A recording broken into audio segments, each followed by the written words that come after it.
Bisan sa hulga sa COVID-19, gipasalig sa konseho sa siyudad sa Mandaue nga padayon silang magpahigayon silang regular session.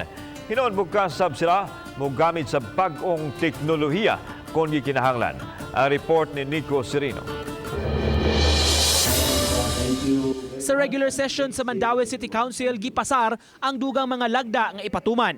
Labi na nining panahon sa COVID-19, kundiin limitahan na ang mga tao nga musulod sa session hall ug nag-implementar gyud og social distancing. Ingon man, ang pag-require sa tanan, magsulob gyud og mask. Doon ay mga local government units nga nagkuan na sila mag-session because they have constraints.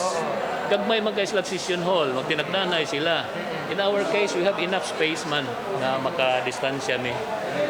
Basta malimit na ginagawa sa limit yun. Natukisab ang padayon nga hulga sa sakit, labi na sa nagkadaghan nga kaso. Apan gipasalig sa mga opisyales nga pabilin sila nga mo report sa trabaho ug magpahigayon sa sinima na nga sesyon. Hinuon, bukasab ang konseho nga mogamit sa bag-o nga teknolohiya sama sa teleconference kung gikinahanglan.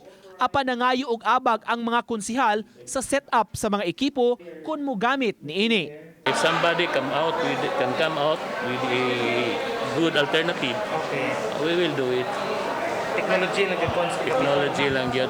Uban ni June Solon, Nico Sereno, Balitang Bisdak.